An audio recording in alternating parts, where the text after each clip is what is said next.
पंच परमेश्वरी भगवान की जय। अनंतानंद से परमेश्वरी भगवान की जय। गुरुनायक शांतिनाथ भगवान की जय। पार्श्वनाथ भगवान की जय। शशनायक महावीर भगवान की जय। ओमकेश्वर बाहुबली भगवान की जय। 24 तीर्थंकर भगवंतों की जय। अचल श्री गुरुदेव की जय। अचल गुरुदेव श्री देवमती जी महाराज जी की जय। ओम गुरुदेव श्री जयपुर जी महाराज जी की जय। समस्त आचार्यों की जय। श्री नौकुर महाराजों की जय। स्वामी माता की जय। की जय।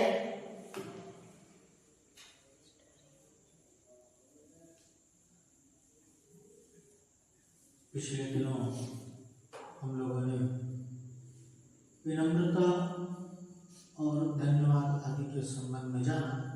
आज दूसरा विषय लेते हैं अभिवादन का। कहानी के माध्यम से इसे समझाया गया है। राणा जी घर आए तो चौहान साहब ने दिनेश से कहा, बेटा अंकल को नमस्ते करो। दिनेश संकोच से जरा पीछे हट गया। चौहान साहब ने बच्चे को हाथ पकड़कर जुड़वाने चाहे तो बच्चे ने अपने हाथ पीछे कर लिए। राणा जी को बुरा नहीं लगा, बोले बच्चा है, थोड़ी देर में मूड ठीक हो जाएगा तो कर लेगा, छोड़िए भी। चौहान साहब को चुप सा रहा।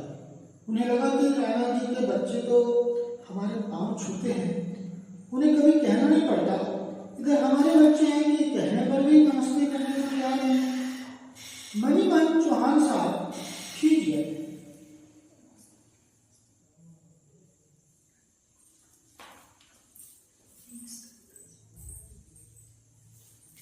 राणा जी ने विनम्रतापूर्वक कहा, कोई बात नहीं, बच्चे तो अपनी मर्जी के मालिक होते हैं, एक बार इनकार हो गया तो हो गया। अपनी जेब उतारने के लिए चौहान साहब कुछ कहना चाहते थे, परंतु राणा जी की विनम्रता उनको अधिक चुप गई। अपमान का घूंट पीते हुए उन्होंने कहा, आखिर चौहानों के बालक हैं, आसानी से कैसे झुक जाएंगे? हमारे रक्त में ही अकड़ भरी हुई है। सच तो यही है कि माँ बाप के गुण बच्चों में स्वाभाविक रूप से आते ही है। इसके साथ ही हमारे व्यवहार का उन पर अनजाने और जाने प्रभाव पड़ता तो है। चौहान साहब के उक्त वाक्य का बच्चे के मन पर विपरीत प्रभाव पड़ा। उसने इसे अपने कुल खानदान की प्रशंसा ही समझा। उसे बाद में यही समझ में आया कि नमस्कार क्यों करना चाहिए, न कभी पहले ही समझाया गया था। अचानक मिली आज्ञा का पालन यदि बालक ने नहीं किया तो उसका दोष ही माना जा सकता है। बच्चा खेलने चला गया। राणा जी भी चौहान साहब के साथ गपशप में लग गए। यहाँ पर अभिवादन के बारे में समझाया गया। वर्तमान में ये अभिवादन के संस्कार लुप्त होते जा रहे हैं। कहानी में यहाँ पर बताया कि राणा जी घर आए तो चौहान साहब के ने दिनेश का, बेटा अंकल को नमस्ते करो। नमस्ते तो बच्चे हैं और अकड़ रहे थे तो उन्होंने नमस्कार नहीं किया। तो ये बात आई कि भैया चौहान के बच्चे हैं, कैसे नमस्कार कर देंगे। यहाँ कहने की बात यह है कि अपने जीवन में अभिवादन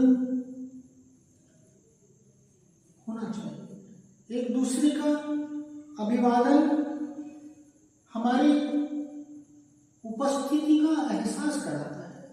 अगर हम किसी को अभिवादन करते हैं, जैसे कि हमें नमस्कार करते हैं या प्रणाम करते हैं या उनको मुबारकबाद देते हैं, कहते हैं ना बधाई हो, आपका नए घर की बहुत बहुत बधाई, आपको जन्मदिन की बहुत बहुत बधाई आदि शुभ अवसरों पर एक दूसरों की खुशियों के अवसर जब आते हैं तो हम एक दूसरे को बधाई देते हैं। यह अभिवादन नाम का गुण है।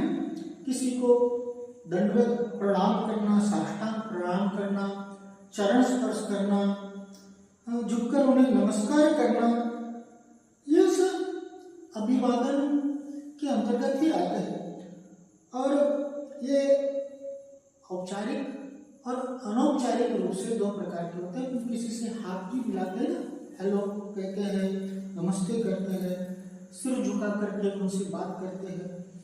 तो ये सारी गुण हमारे अंदर में होनी चाहिए, हमारे पारिवारिक संस्कार का संकेत है। अगर बच्चों में अभिवादन का गुण होता है तो वो एक सुसंस्कृत परिवार के द्वारा संबंधित माने जाते हैं और ऐसे सुसंस्कृत परिवार का परिचायक है ये अभिवादन। कहानी थोड़ी लंबी है, आज यहीं तक रखते हैं, फिर देखेंगे इसी बात को और आगे समझेंगे।